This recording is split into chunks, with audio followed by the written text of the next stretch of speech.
Hello friends, and welcome back to the channel Seekers of Harmony.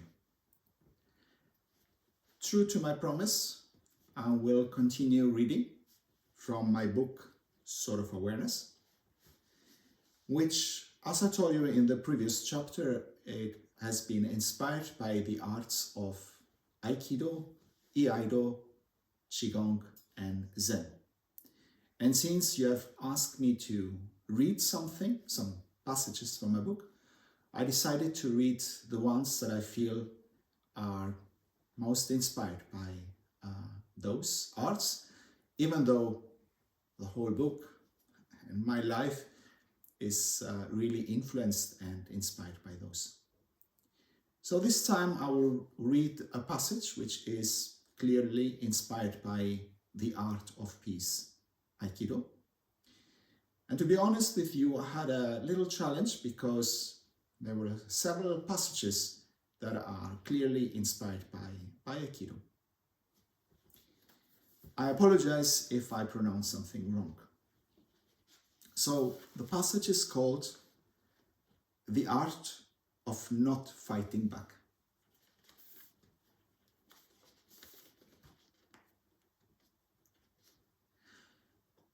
No one is going to grab my arm exactly that way I need for this technique to work, the girl muttered, doubt creeping into her voice.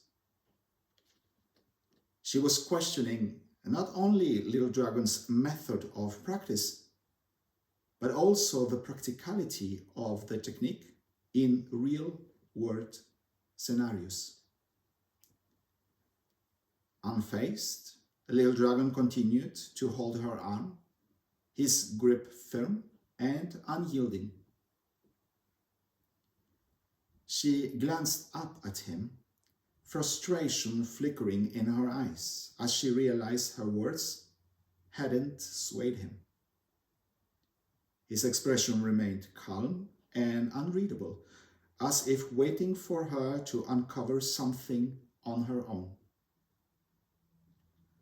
Determined, she twisted and pulled her arm, trying to break free.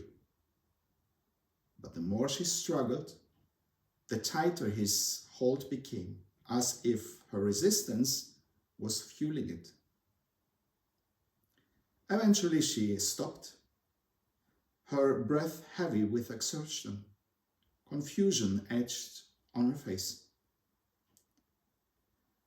I don't see the point of this training, she said during their break, barely able to mask her irritation.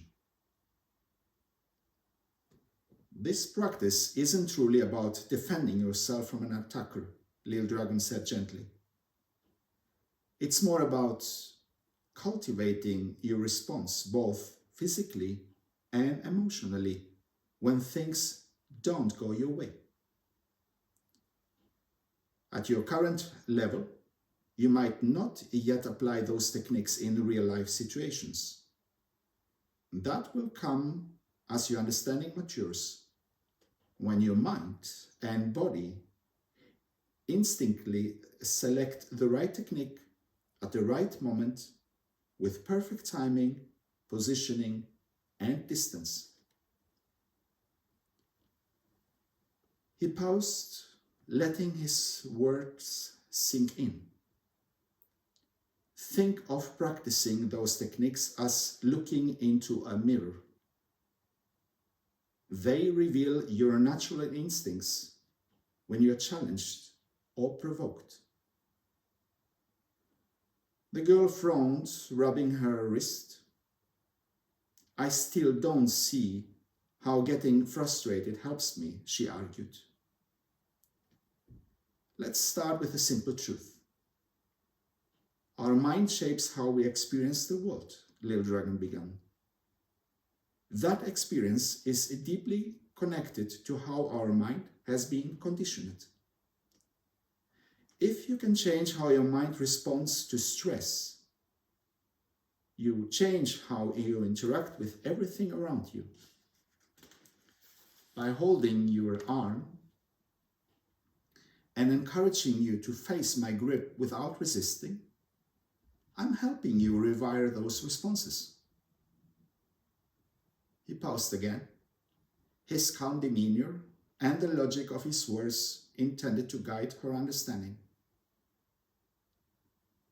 The philosophical and ethical foundation of our art are rooted in harmony. How you practice influences how your mind processes conflict.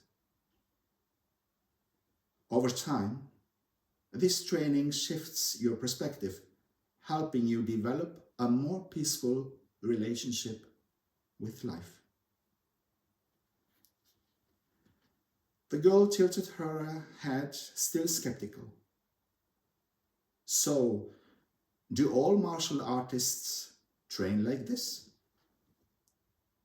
Not necessarily, Little Dragon replied, careful not to sound dismissive of other paths.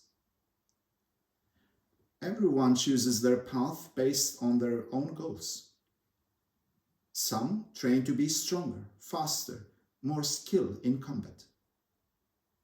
But true strength isn't just about throwing punches, it's about learning how not to. That requires more inner fortitude than any physical skill, controlling your impulses, mastering your ego. And that's the battle most people don't even realize they need to fight. The girl looked down, her frustration slowly giving way to contemplation.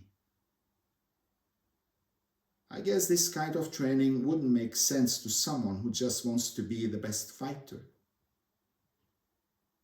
Perhaps not, Little Dragon replied thoughtfully. But true masters and great fighters understand that every art has its own value. They respect the depth and purpose of different practices, knowing that each path offers something unique. It's often those who hide behind anonymity or seek to cover their own insecurities who are quick to criticize what they do not understand. They talk down to others, not out of insight, but to elevate themselves. In reality, it takes wisdom and humility to recognize that even the techniques we don't immediately grasp can hold profound potential. That said, if your only goal is to win fights, then this type of training might not be valuable. But if you aspire to be a noble warrior, someone who can face any situation with clarity and calm, then you're on the right path. This training isn't about making you invisible. It's about equipping you with the tools to face whatever life throws at you without losing your balance.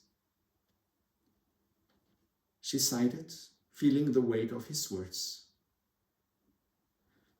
I understand it will take a long time for those techniques we are learning to help me if I get into a real fight. The best way to win a fight is no need to fight at all, Little Dragon commented, his voice steady and reassuring. When you keep your composure, you see things more clearly. You make better decisions.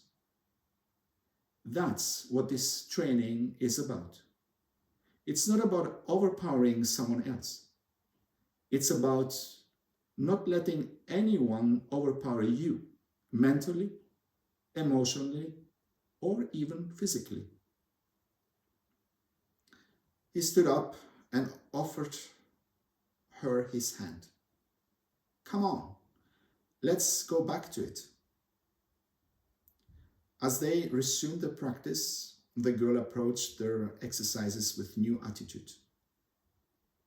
The frustration was still there, but now she understood it was part of the process, a step towards becoming not just a better fighter, but a better version of herself.